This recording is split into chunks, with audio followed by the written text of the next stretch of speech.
Magandang gabi sa inyong lahat. Welcome po sa News Up to Date. Ang topic po natin ngayong gabing ito ay tungkol po sa press release na inilabas ng Securities and Exchange Commission ngayong January 16, 2024. Ito po ay tungkol sa pag-revoke nila sa lending license ng Wealth and Personal Development Lending Incorporated. So, nirevoke na po ng SEC ang lending license ng Wealth and Personal Development Lending Incorporated at pinagmulta rin po sila. So ito po, basahin po natin yung nakalagay po sa press release na inilabas ng SEC ngayong araw.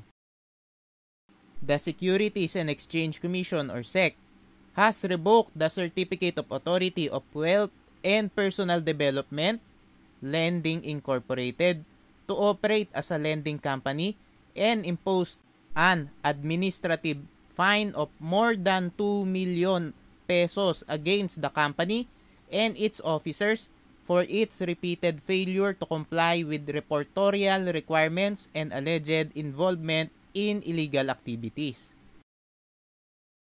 In an order dated December 6, 2023, the SEC Financing and Lending Companies Division found that Wealth and Personal Development Lending has failed to submit several reports in compliance with Republic Act No. 9474 or the Lending Company Regulation Act and its implementing rules and regulations as well as other guidelines issued by the Commission.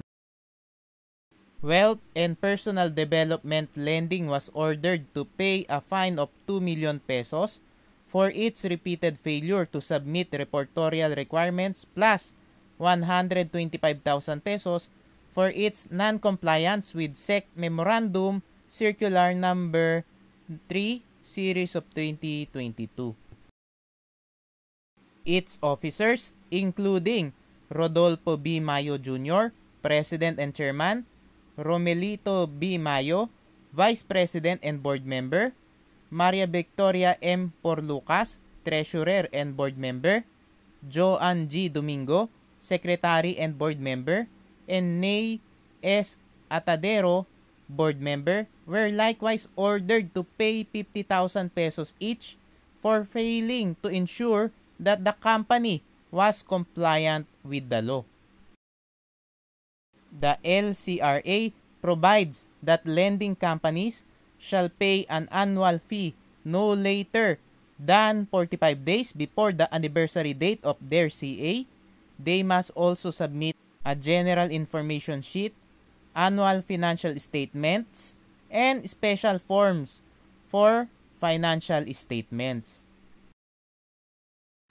However, records of Finland show that the company has belatedly paid its annual fee for the years 2017 and 2018 and has no longer made payments since 2019. No submissions were likewise made for its GIS since 2021, AFS since 2019, and special forms for financial statements from 2019 up to present. The continuous failure of the company to submit its GIS, AFS, and special forms for financial statements amounts to non-compliance with the LCRA, IRR, SEC requirements, and orders warranting the revocation of its authority, the revocation order read.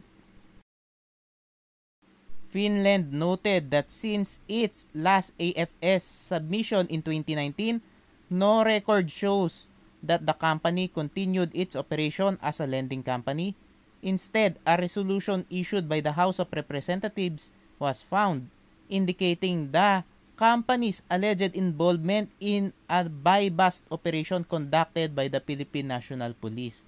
So, yung kumpanya nga ay sangkot daw sa isang illegal na gawain. Base sa nakuha nilang resolusyon na galing mismo sa House of Representatives o sa Kongreso.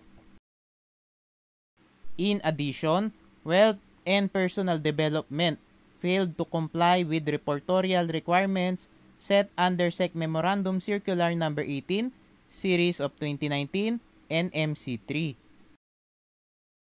MC18, or the prohibition on unfair debt collection practices of financing and lending companies, requires lending companies to submit a sworn certification stating that the company has complied with the guidelines within 30 days. Wealth and Personal Development Lending failed to submit such a statement.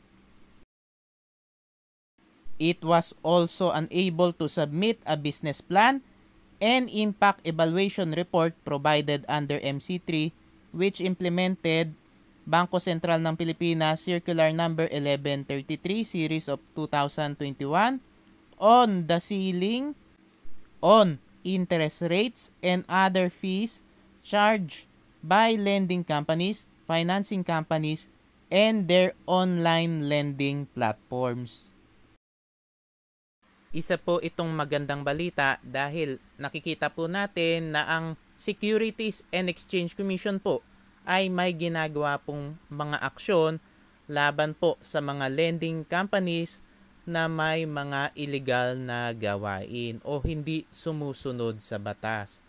So mga kababayan, para doon sa mga hinaharas na mga lending companies, ay pwede po kayong magsumbong po sa Securities and Exchange Commission para po magawan po nila ng aksyon. Yung mga online lending platforms o mga lending companies na nanghaharas kapag hindi nakapagbayad o kapag nalilate sa pagbayad ng utang yung kliyente nila.